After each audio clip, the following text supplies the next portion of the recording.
மாதம்தோறும் 4 million பார்வையாளர்களை சென்றடையும் நமது நியூஸ் டைம் டிஎன் சேனலில் உங்களது விளம்பரங்கள் இடம்பெற வேண்டுமா? உடனே தொடர்பு கொள்ளுங்கள். 7603836167. உங்களது பிசினஸை அடுத்த கட்டத்திற்கு கொண்டு செல்ல எங்களுடன் இணையுங்கள். வணக்கம், நான் உங்கள் Damodaran Prakash. News time TN டிவிக்காக தெருக்கூத்து பகுதி.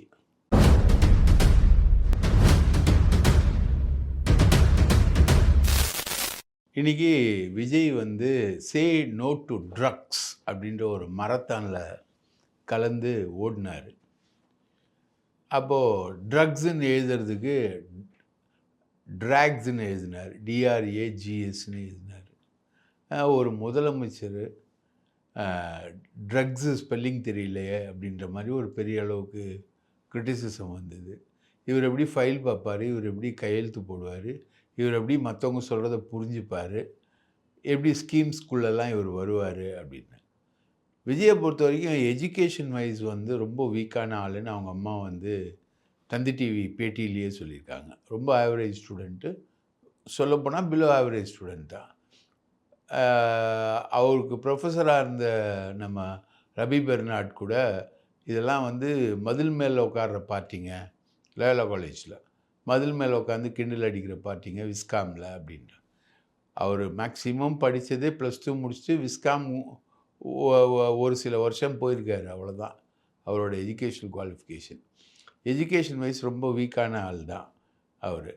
ஸோ அவர் ட்ரக்ஸை ட்ராக்ஸுன்னு எழுதுகிறாரு. இதுக்கு இவங்க விளக்கம் சொல்கிறது சேர்த்து விஜய்க்கு சின்ன வயசில் இங்கிலீஷ் எழுதும்போது சேர்த்து எழுதுறதுக்கு கற்றுக் கொடுத்தாங்க.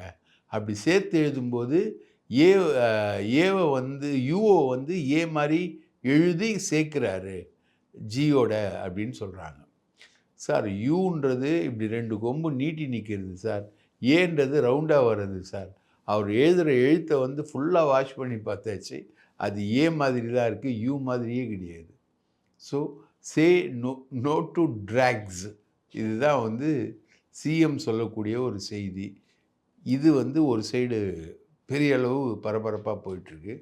அது இல்லாமல் அதை விட ஆதவ அர்ஜுனா சொன்னது தான், இந்தியாவிலேயே ஒரே ஒரு சீஃப் மினிஸ்டர் மரத்தானில் 3 கிலோமீட்டர் ஓடினது இவர் தான் அப்படின்றார். அவர் யாரை நக்கல் அடிக்கிறாருன்னா, ஸ்டாலின் நல்லா வாக் பண்ணுவார், டெய்லி வாக் பண்ணக்கூடிய ஆள், ஜிம்மரும் கூட. அவர் ட்ராக் பண்ணி கிண்டல் பண்ணுறது ஸ்டாலினை தான், ரைட்டுங்களா? அந்த மாதிரி ஒரு கண்டிஷனில் தான்.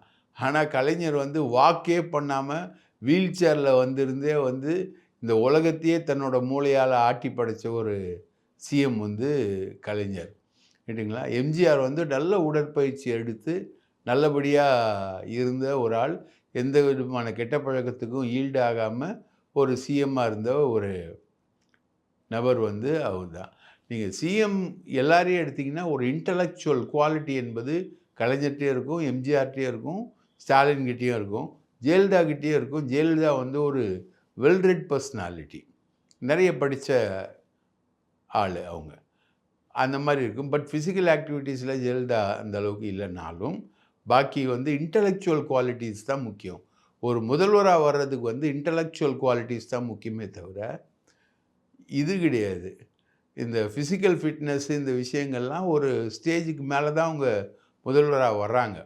அதனால் அந்த ஃபிசிக்கல் ஃபிட்னஸ் இந்த விஷயங்களில் கொஞ்சம் மைனஸஸ் இருக்கும். அதுலேயும் ப்ளஸ்ஸாக இருந்தது ஸ்டாலின். கலைஞர் நினைவு நாள் பேரணியிலலாம் அவர் 4 கிலோமீட்டர் 5 கிலோமீட்டர்லாம் அனாவசியமாக நடந்தே வருவார் அவர், ரைட்டா?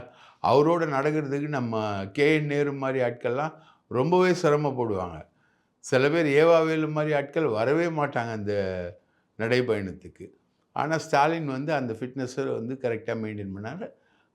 மாசு மரத்தான் ரன்னர். அவர் உலகத்தில் எங்கே போட்டி நடந்தாலும் அங்கே போயிட்டு மரத்தானில் அவர் சாதனை செய்கிறவர். இத்தனைக்கும் காலில் பிளேட்டு, கையில் பிளேட்டு, நிறைய பிளேட்டை வச்சுக்கிட்டு இருக்க ஆள். அவர் தேர்தல் பிரச்சாரத்தில் கூட 3 மாடி 4 மாடி ஏறி இறங்குவார்.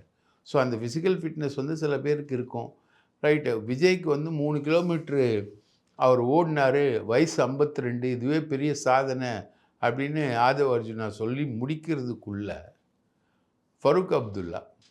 அவருக்கு 52 வயசு தான். அவர் வந்து 52 வயசில் அவர் 21 கிலோமீட்டர் ஓடியிருக்கார். ரைட்டுங்களா? இந்த மரத்தானை வந்து கம்ப்ளீட் பண்ணல. மன்சூர் அலிகான் கூட மரத்தானை கம்ப்ளீட் பண்ணியிருக்காரு. ஆனால் விஜயால் கம்ப்ளீட் பண்ணவே முடியல. அந்த மாதிரி தான். இதே நேரத்தில் இன்னொரு வீடியோ வந்து சர்ஃபேஸ் ஆகுது. அது வந்து விஜயோட பொண்ணு வந்து ஒரு அத்லெட்டாக லண்டனில் ஓடி அதை வந்து அவங்க அம்மா பாராட்டுற மாதிரி ஒரு வீடியோ ஒன்று வந்து சர்ஃபேஸ் ஆகுது. பரவாயில்ல, மகள் வந்து ஒரு அத்லெட்டாக இருக்காங்க, ஃபிட்டாக இருக்காங்க அப்படின்றது வந்து ஒரு பெரிய விஷயமா பார்க்கப்பட்ட ஒரு விஷயம். இப்படி பார்க்கப்பட்டுக்கிட்டே இருக்கக்கூடிய ஒரு விஷயத்தில் இப்போ ஆதவ் விட்ட பொய்யெல்லாம் வந்து நம்ம பார்த்துக்கிட்டு இருக்கோம்.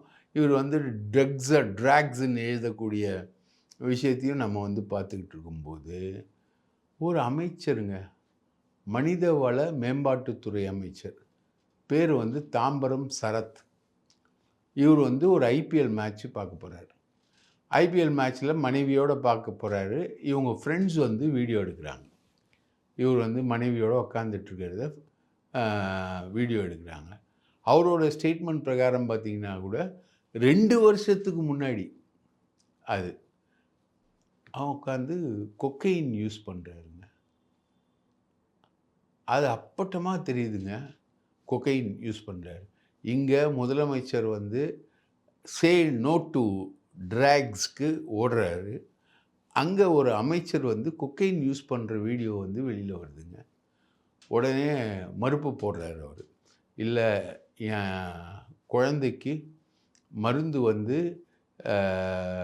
பொடி பண்ணி தர சொன்னாங்க, அதுக்காக நான் மருந்தை வந்து பொடி பண்ணேன். அவர் யூஸ் பண்ணுறது வந்து ஒரு ரூபா நோட்டு ப்ளஸ் ஒரு கிரெடிட் கார்டு, இதெல்லாம் வச்சு அந்த கொக்கைனை ரெடி பண்ணிக்கிட்டு இருக்கிறதா அந்த வீடியோ வருது. இவர் சொல்லக்கூடிய விளக்கம் என்னென்னா, என்னுடைய குழந்தைக்கு உடல்நிலை சரியில்லை என்பதால் அந்த குழந்தைக்கு மருந்தை வந்து பொடி பண்ணி கொடுக்க சொன்னாங்க, மாத்திரையை. அதுதான் நான் பொடி பண்ணி வச்சுருந்தேன். அதை வந்து இப்போ எடுத்து போட்டு நான் கொக்கைன் யூஸ் பண்ண மாதிரி சொல்கிறாங்க அப்படின்னு. முதல்ல அந்த வீடியோ 2 வருஷத்துக்கு முன்னாடின்னு சொல்கிறாரு. ஒரு ஐபிஎல் மேட்ச்சில் இவங்க ஃப்ரெண்ட்ஸ் எடுத்த வீடியோ. 2 வருஷத்துக்கு முன்னாடி இவரெலாம் அமைச்சராவார்னு இவரை பெற்றவங்க கூட நினச்சிருக்க மாட்டாங்க. ரைட்டா? ஏதோ ஃப்ளூக்கில் தான் அமைச்சர் ஆகிறாரு இவர். இவர் அமைச்சராகிட்டு வேம்புலின்னு ஒரு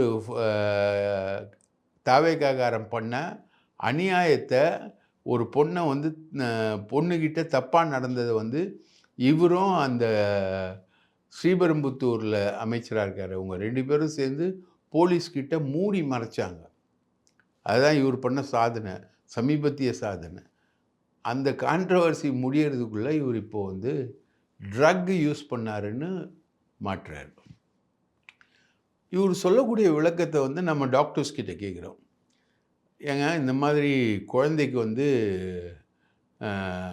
அவர் ட்ரக்கை வந்து பொடி பண்ணி கொடுக்குறாரு, அதை போயிட்டு இவங்க எல்லாருமே வந்து அவர் வந்து கொக்கைன் யூஸ் பண்ணுறாரு அப்படின்னு சொல்கிறாங்க அப்படின்னு சொன்னால், ஒரு டாக்டர், சீனியர் டாக்டர் என்கிட்ட கேட்டார், எந்த சின்ன குழந்தைக்கு, பிறந்து சில மாதங்களே ஆன சின்ன குழந்தைக்கு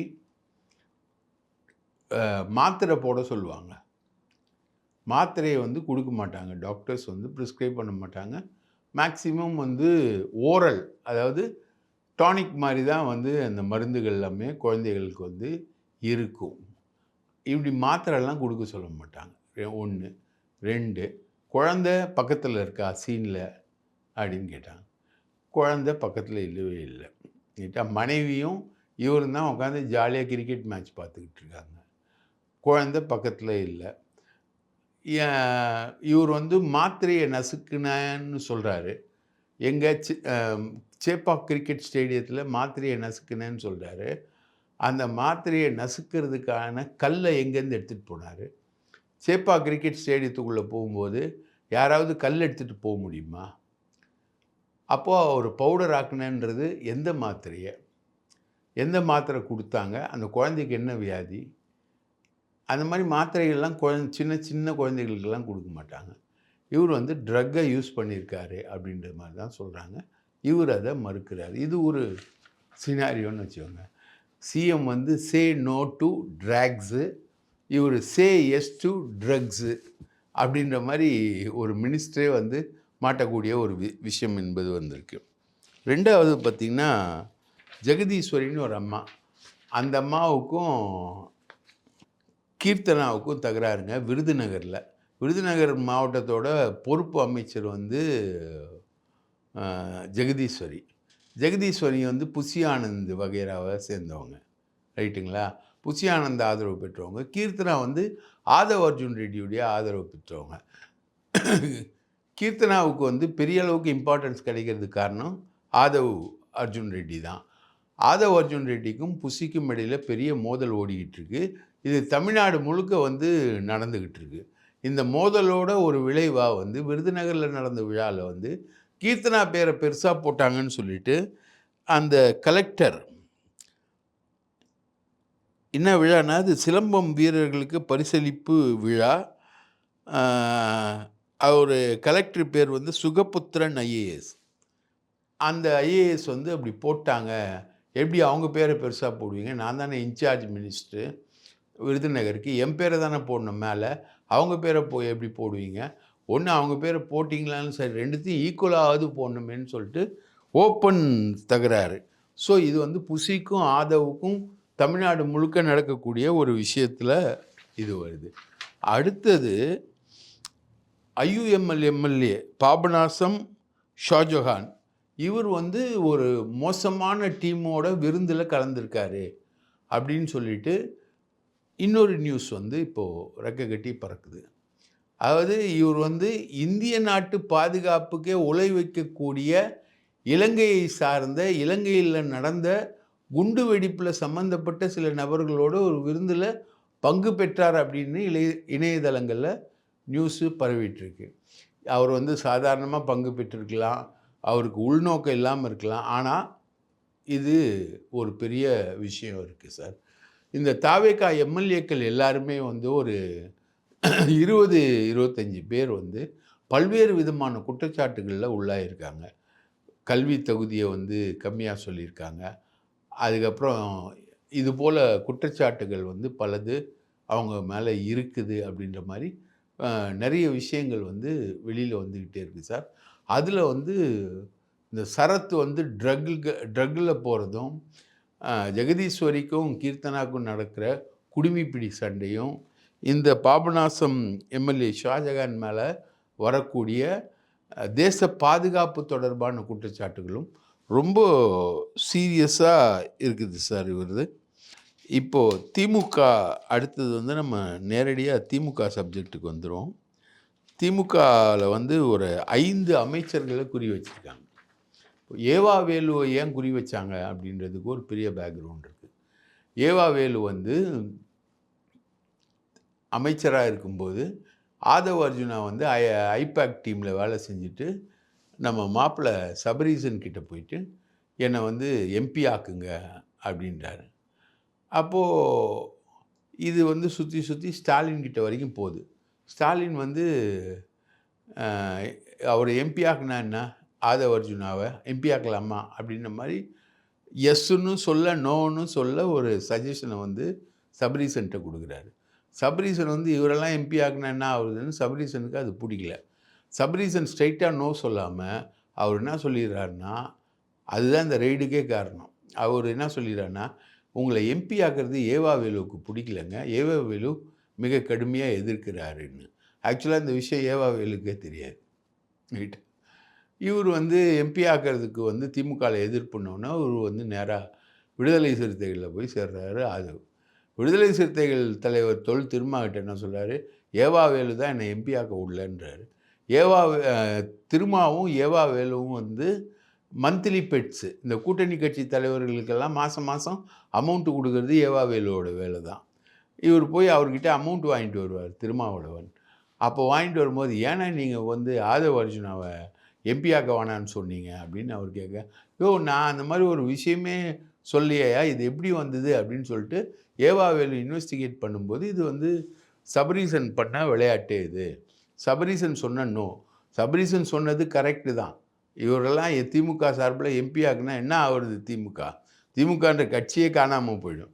அதனால் அவர் வந்து அந்த மாதிரி எம்பி ஆக்கலைன்ன உடனே இப்போது இவர் வந்து அதிமுகவுக்கு போக முயற்சி பண்ணி அது பண்ணி இது பண்ணி விகடன் மூலமாக தாவேக்காவுக்கு போய் தாவேக்காவில் வந்து நின்று இது பண்ணி நிறைய செலவு பண்ணி ஒரு 4000 கோடி ரூபா கிட்டத்தட்ட செலவு பண்ணி அவர் வந்து இன்றைக்கி அமைச்சராகிறார். அமைச்சராகும்போதே ஆதவ் கேட்டது வந்து எனக்கு பொதுப்பணித்துறை மற்றும் நெடுஞ்சாலைத்துறை சிறு துறைமுகங்கள் துறை அமைச்சராக வரணும் அப்படின்றது தான் அவர் கேட்டது. அது அப்படியே ஏவாவேலு துறை. அதுக்கப்புறம் ஒவ்வொருத்தரையும் இன்சார்ஜ் மாவட்டங்களுக்கு போடும்போது என்னை திருவண்ணாமலை மாவட்டத்துக்கு போடுங்க அப்படின்னு சொல்லி விஜய்கிட்ட சண்டை போட்டு அவர் கேட்டு வாங்குறாரு. இந்த சட்டமன்றத்தில் வந்து பார்ட்டி ஃபண்டு சம்மந்தமாக விஜய் பேசும்போது அதை எதிர்த்து ஏவாவேலு பேசுகிறார். ஆதாரம் இல்லாமல் பேசக்கூடாது அப்படின்னு ஒன்று. இதுதான் சாக்குன்னு சொல்லிட்டு நேராக விஜய்கிட்ட போயிட்டு ஏவாவேலு மேலே வந்து ரெய்டு அடித்தாதான் ஆச்சு அப்படின்னு சொல்லிட்டு 2022 கரூரில் போட்ட ஒரு ரோடு சம்மந்தமாக அறப்போர் இயக்கம் கொடுத்த கம்ப்ளைண்ட்டு அது தூங்கிக்கிட்டே இருக்குது. அது சம்மந்தமாக அப்போவுமே எஃப்ஐஆர் போட்டு அதில் இருக்கக்கூடிய என்ஜினியர்ஸ் பல பேரை வந்து தண்டனையும் கொடுத்துட்டாங்க, அவங்க பனிஷ்மெண்ட்டும் கொடுத்துட்டாங்க. அந்த வழக்கை வந்து தூசி தட்டி எடுத்து அந்த வழக்குக்கு அந்த மாதிரி ரோடு போடாத ரோடுக்கு துட்டு வாங்கினது ஒரு 3 கோடி ரூபா 8 கோடி ரூபா ப்ராஜெக்ட், அது 3 கோடி ரூபா 3.5 கோடி ரூபா வாங்கியிருக்காங்க. அதுக்கு காரணம் வந்து அண்ணன் ஏவாவேலு A1 அப்படின்னு சொல்லி போட்டு அவர் வீடு அவர் தோட்டம் துறவு எல்லாமே ஒரு பெரிய அட்டாக். அன்றைக்கே எஃப்ஐஆர், அன்றைக்கே அட்டாக்கு, அசம்பிளி முடிஞ்சோன்னு அட்டாக்கு. இதுக்கு காரணம் வந்து முழுக்க முழுக்க ஆதவ் அர்ஜுனா தான். இப்போது ஆதவ் அர்ஜுனா எது சொன்னாலும் நடக்கும். முன்னாடி செந்தில் பாலாஜி மேலே வந்து ரெய்டு நடவடிக்கைகள் எல்லாமே வந்ததுக்கு காரணம் அண்ணாமலை போய் அமித்ஷா கிட்ட சொல்லி உக்காந்து செந்தில் பாலாஜியை தூக்கலைன்னா நம்மளால் கொங்கு மண்டலத்தில் ஜெயிக்கவே முடியாது, பாலிடிக்ஸே பண்ண முடியாதுன்னு சொன்னதுனால தான் செந்தில் பாலாஜியை தூக்குறாங்க. அதே மாதிரி ஒரு சாம்பிளில் தான் இப்போது வந்து ஆதவ் அர்ஜுனா வந்து இந்த ரெய்டை வந்து பண்ணியிருக்காங்க. அடுத்தது வந்து மதிமுகவில் சீர்காழி எம்எல்ஏவும் கடையநல்லூர் எம்எல்ஏவும் ராஜினாமா பண்ணுவாங்க அப்படின்னு சொல்லிட்டு இன்றைக்கி மதிமுகவுடைய உயர்நிலை செயல்திட்ட குழுவை கூட்டியிருந்தார் அண்ணன் வைகோ. அதில் வந்து சீர்காழி எம்எல்ஏ நான் போக மாட்டேன்னு சொல்லிட்டு ரெஃப்யூஸ் பண்ணிட்டார். இவர் வந்து டெல்லி பிரதிநிதி பதவி வந்து எனக்கு கொடுங்க அப்படின்னு விஜய் கேட்குறாரு. விஜய் தரப்புலேருந்து என்ன சொல்கிறாங்கன்னா, டெல்லி பிரதிநிதிலாம் நீங்கள் இருக்க முடியாதுங்க, அது விஜய் டெல்லி வந்தால் நீங்கள் ஏஞ்சி நிற்கணும். அது இல்லாமல் டெல்லியில் வந்து தாவேக்காக்கு எதிராக நடக்கக்கூடிய மூவெல்லாம் கண்காணிக்கணும். திமுகவில் ஏகேஎஸ் விஜயன் வந்து டெல்லி பிரதிநிதியாக இருக்கும்போது அங்கே திமுக எம்பிக்கள் பிஜேபி மினிஸ்டர்ஸை யார் யாரை மீட் பண்ணுறாங்க, எப்படி மீட் பண்ணுறாங்க, அதெல்லாம் வந்து உளவறிஞ்சு உடனடியாக தலைமைக்கு சொல்லணும். இந்த வேலையெல்லாம் செஞ்சாங்க, அதெல்லாம் உங்களால் செய்ய முடியாது அப்படின்னு சொல்லிட்டு ரெஃப்யூஸ் பண்ணி நீங்கள் வேணால் கடையநல்லூர் எம்எல்ஏவையோ சீர்காழி எம்எல்ஏவையோ ரிசைன் பண்ண வச்சுட்டு அந்த தொகுதியில் நீங்கள் நின்றுட்டு நீங்கள் என் கேபினெட்டுக்குள்ளே வாங்க, சீனியர் அமைச்சராக உங்களுக்கு வந்து நான் பதவி தரேன் அப்படின்னு சொல்கிறார். அது இப்போ பார்த்தீங்கன்னா கடையநல்லூர் எம்எல்ஏவும் ராஜினாமா பண்ண மாட்டேன்றாரு, சீர்காழி எம்எல்ஏவும் ராஜினாமா பண்ண மாட்டேன்றாரு.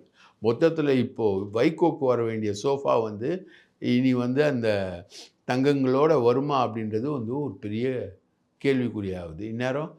இதில் அடுத்தது பார்த்திங்கன்னா அதிமுகவில் வந்து எஸ்பி வேலுமணி வந்து துணை பொதுச் செயலாளர்னு ஒரு பதவி கொடுத்துருக்காரு அண்ணன் எடப்பாடி. ஆனால் அவருடைய சொந்த தொகுதியான தொண்டாமுத்தூரில் அவருக்கு காலி பண்ணிவிட்டு அவருக்கு நேர் எதிரியான சேமா வேலுச்சாமியை கொண்டு வந்து போட்டிருக்காரு. சேமா வேலுச்சாமிக்கும் வேலுமணிக்கும் நேர் ஆப்போசிட், ரைட்டுங்களா, அவரை போட்டிருக்காரு. அதே மாதிரி பொள்ளாச்சி ஜெயராமனை காலி பண்ணியிருக்காரு, தங்கமணியை காலி பண்ணியிருக்காரு, 2 தொகுதிக்கு ஒரு மாவட்ட செயலாளர்னு சொல்லிட்டு பெரிய அளவுக்கு ஒர்க் பண்ணி எல்லாரையுமே காலி பண்ணிங்க. அதுலேயும் சிவி சண்முகத்தை சேர்க்கவே இல்லை. சிவி சண்முகத்துக்கு எந்த பதவியும் தரல. இவரை வந்து துணை பொதுச் செயலாளர் பதவிக்கு இவரை வந்து கொண்டு வந்திருக்காங்க, ரைட்டுங்களா. இதுதான் வந்து அதிமுகவில் நடைபெற்ற விஷயங்கள்னு வச்சுக்கோங்களேன். இதுக்கு இடையில் தாவேகா எம்எல்ஏக்களை வந்து அஹ், குறி வச்சார் ஏவாவேலு, அதனால தான் அவர் வீட்டில் ரெய்டு அப்படின்னு ஒரு கதையை பரப்பிக்கிட்டு இருக்காங்க ஊடகங்களில். அந்த கதையை வந்து பரப்பிக்கிட்டு இருக்காங்க. அந்த மாதிரி எந்த விஷயமுமே அதில் இல்லை அப்படின்றதான் இருக்கக்கூடிய விஷயம்னு வச்சுக்கோங்களேன். இப்போது திமுகவில் அடுத்த கட்டமாக யார் யாருக்கு ரெய்டு வரும் அப்படின்னு பார்த்தீங்கன்னா, KN நேரு, செந்தில் பாலாஜி, அன்பில் மகேஷ், மூர்த்தி, சேகர் பாபு, இந்த 5 பேரையும் காலி பண்ணுறதுக்கான வேலைகள் வந்து வெகு வேகமாக நடந்துக்கிட்டு இருக்குன்னு சேகர் பாபுவில் சொல்கிறாங்க. அத்தோட பாமக வந்து ஏன் இந்த திடீர் காம்ப்ரமைஸ்க்கு இவங்க போகிறாங்க அப்படின்னு பார்த்தீங்கன்னா, அன்புமணியுடைய பதவி வந்து இன்னும் 2 மாதத்தில் முடியுது. அந்த பதவி முடிஞ்ச உடனே வந்து இவங்க வந்து ரொம்ப மோசமாக ஆயிடுவாங்க நிலவரம் அப்படின்றதுல இந்த விஷயங்கள்லாம் போயிட்டுருக்கு. இதுக்கு நடுவில் பாமகவோட ஒரு காம்ப்ரமைஸை வந்து தாவேகா வந்து பேசிக்கிட்டு இருக்கு. 4 எம்எல்ஏக்கள் வச்சுருக்கு பாமகவோட. அந்த காம்ப்ரமைஸ் எதுக்குன்னா, விடுதலை சிறுத்தைகளையும் ஐயுஎம்எல்லையும் கழட்டி விட்டுட்டு அந்த இடத்துக்கு பாமகவை 4 எம்எல்ஏக்களை கொண்டு வருவதற்கான ஒரு காம்ப்ரமைஸு.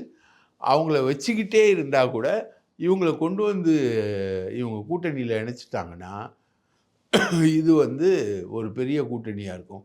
இந்த கூட்டணி வந்து 65% வாக்குகளை வாங்கும் அப்படின்னு சொல்கிறது யார் தெரியுமாங்க? அண்ணன் துரை வைகோ. இவங்க வந்து 35 தான் வாங்கியிருக்காங்க. 65% வாக்குகளை வாங்கும்னு சொல்லி ஜோசியம் சொல்லி ஆருடம் சொல்லி மிகப்பெரிய ஜால்ராவை அடிப்பது அண்ணன் துரை வைகோ. இப்படி ட்ரக்ஸ் விஷயத்தில் மோசமாக செயல்படக்கூடிய அமைச்சர்கள், ரைட்டுங்களா? ஏற்கனவே வந்து விஜய் மேலேயே இதே மாதிரி சார்ஜஸ் வந்து ட்ரக்ஸ் சார்ஜஸ் வந்து நிறைய பேர் வந்து இணையதளத்தில் பேசியிருக்காங்க. சுசித்ரான்னு ஒரு நடிகை வந்து நிறைய பேசியிருக்காங்க விஜய் மேலே ட்ரக்ஸ் சார்ஜஸ் வச்சு. அதை பற்றி அது உண்மையா பொய்யா அது எப்படி அதுக்குள்ளெல்லாம் நம்ம போகல. ஆனால் சரத்து பண்ண ஆக்டிவிட்டீஸை பார்க்கும்போது அது ட்ரக்காக இருக்குமான்ற ஒரு சந்தேகம் என்பது இருக்குது. அதே மாதிரி புஷி ஆனந்துக்கும் ஆதவுக்கும் நடக்கக்கூடிய மோதல் வந்து அமைச்சர்களுக்கிடையே நடக்கக்கூடிய மோதலாக வெடிச்சிருக்கு. ஆக மொத்தம் நீங்கள் பார்த்தீங்கன்னா எல்லாமே ட்ரமடைஸ்டு. வேலு வீட்டில் நடந்த ரெய்டு ட்ரமடைஸ்டு. திமுக வந்து செயலிழக்க வைக்கிறதுக்கு இந்த வேலைகள்லாம் பண்ணுறாங்க. அண்ணன் விஜயபாஸ்கருக்கு இன்னும் சிக்னல் கொடுக்காமல் இருக்காங்க, ரைட்டுங்களா? அவர் உள்ளே வர்றதுக்கு இன்னும் சிக்னல் கொடுக்காமல் இருக்காங்க. அவரும் சிவி சண்முகமும் தாவேகாக்குள்ளே வருவாங்க அப்படின்னு. அதிமுகவை அப்படி டிஸ்மேண்டில் பண்ணுறது, திமுகவை இந்த ரெய்டுகள் மூலமாக அடிக்கிறது, ரைட்டா? அப்படின்னு அடித்தா கூட இவங்களுக்குள்ளே நடக்கக்கூடிய மோதல்கள் டெய்லி செய்திகளாக வந்துக்கிட்டு இருக்கு, ரைட்டுங்களா? அந்த ஷாஜகான் மேலே வரக்கூடிய செய்திகள்லாம் வந்து ரொம்ப சீரியஸான செய்திகள். அதில் வந்து உண்மையாக பொய்யான்றதை வந்து அவங்க தான் வந்து விளக்கணும். அந்த மாதிரி ஒரு செய்தி, அது தேச பாதுகாப்புக்கே ஊறு விளைவிக்கக்கூடிய ஒரு செய்தியை வந்து ஐயுஎம்எல் மினிஸ்டர் மேலே வருது, சரிங்களா? இந்த மாதிரி அது இல்லாமல் பாமகவை இன்டேக் பண்ணிவிட்டு விடுதலை சிறுத்தைகளையும் ஐயுஎம்எல்லையும் கழட்டி விடுற மாதிரி ஒரு சினாரியாவும் ஓடிக்கிட்டு இருக்கு, ரைட்டுங்களா? இப்போதைக்கு காங்கிரஸை மட்டும் சேஃபாக வச்சுக்கலான்ற மாதிரி இருக்குது.